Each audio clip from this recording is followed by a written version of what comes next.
Gerakan infak beras yang diinisiasi di Pontianak 2012 dengan izin Allah sudah ada di lebih 75 kota se-Indonesia. Takbir.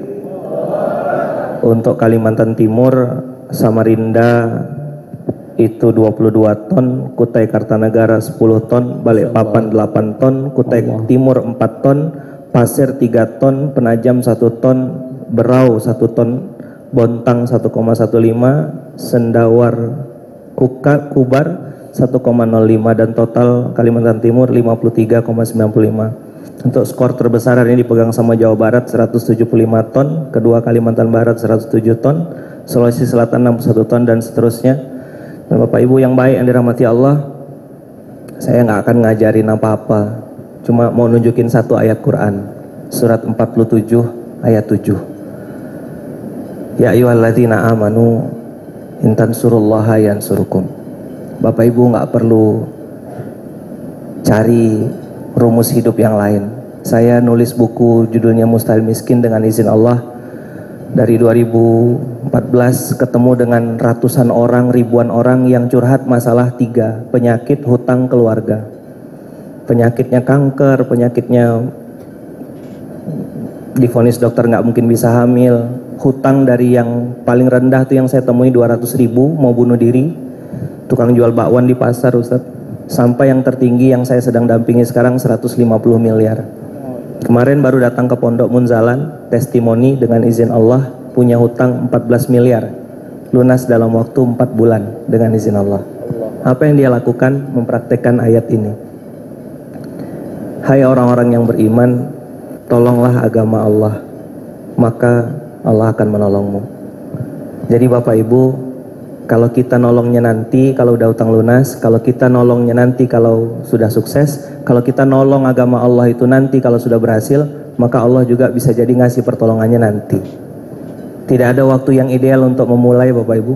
Tidak ada waktu yang ideal untuk berbagi. Yang saya ceritakan tadi yang 14 miliar itu Sosialita, founder Sosialita di Indonesia. Dia yang ngajarin cabut arisan itu di atas jet pribadi.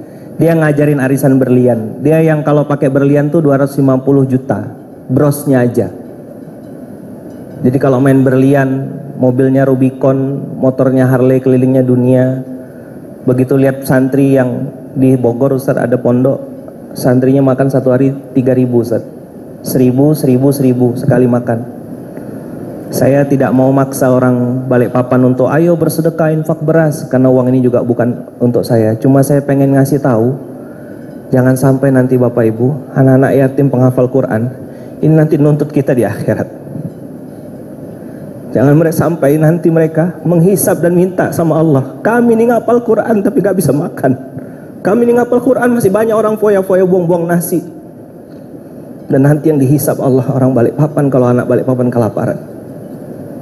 Saya bukan orang Balikpapan, tapi saya pengen orang Balikpapan dijaga Allah, maka saya harus sampaikan ini. Teman-teman di Samarinda besok ada Bahagia Camp, karena sedekah akbar nggak bisa, kita bikin program Bahagia Camp membahagiakan anak yatim penghafal Quran. Bapak Ibu, mereka tuh sederhana sekali. Datang nanya sama saya waktu kita bawa ke mall, Ustadz ini buah apa? Bapak Ibu tahu buah apa yang ditanya ya? Buah apel. Mereka nggak tahu buah apel. Saya bilang kenapa nggak tahu sayang? Dia bilang kami kalau di panti dapatnya pisang sama semangka, maka di sedekah akbar pisang dan semangka saya haramkan, nggak boleh ada. Waktu kita bilang dapat handuk, dapat sabun cair, itu mereka nangis, senang, bahagia, tepuk tangan. Mereka tepuk tangan, saya yang nangis.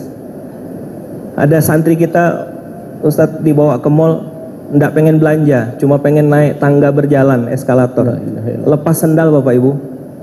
Kami nangkapnya susah.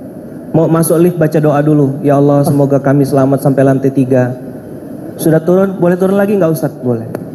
Kemana kita hari ini? Di dalam Kalimantan sana saya masuk ke pondoknya, santriwati, mohon maaf Bapak Ibu, ibu-ibu, cuci pembalut yang kertas itu dipakai, sudah berdarah, mohon maaf ya, dicuci, habis itu dijemur, dipakai lagi sampai hancur. Kemana kita hari ini? Maka Bapak Ibu yang baik, di akhirat nanti ada 2 kan? 1 saling bersaksi, yang kedua saling menuntut. Jangan sampai nanti orang-orang yang nggak tahu ini menuntut kita di padang mahsyar. Terakhir, saya pengen menyampaikan bahwasanya ada satu cara supaya kita bisa bersaudara sampai surga, dan ini baginda Rasulullah SAW yang langsung menyampaikan. Lisan yang tidak pernah berdusta itu menyampaikan dalam hadis Bukharinya, beliau bersabda bahwasanya aku Muhammad dan orang yang mengurus anak yatim, kafilul yatim, kahataini fil jannah, seperti ini nanti di surga. Kalau duduk di samping Tuan Guru Ustaz Abdul Somad aja senangnya luar biasa. Satu pesawat sama orang yang kita cintai itu bahagianya luar biasa. Bagaimana nanti Bapak Ibu? Kita yang jauh ini, yang banyak aib, banyak dosa ini, diizinkan Allah untuk bisa satu surga sama beliau. Dan semoga orang-orang itu yang ada di ruangan ini dan yang sedang menonton ini, saya mencintai antum semua karena Allah.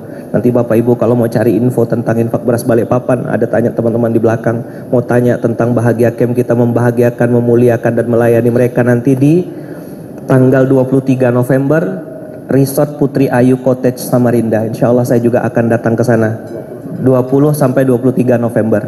Mudah-mudahan kita bisa 3M, memuliakan, melayani dan membahagiakan. Uhibbukum fillah, saya mencintai antum semua karena Allah. Barakallahu fikum. Semoga kita diizinkan Allah terus bersaudara sampai surga. Amin. Jauh di mata, dekat dalam doa, dan sampai jumpa di Baitullah. Assalamualaikum warahmatullahi wabarakatuh. Baik.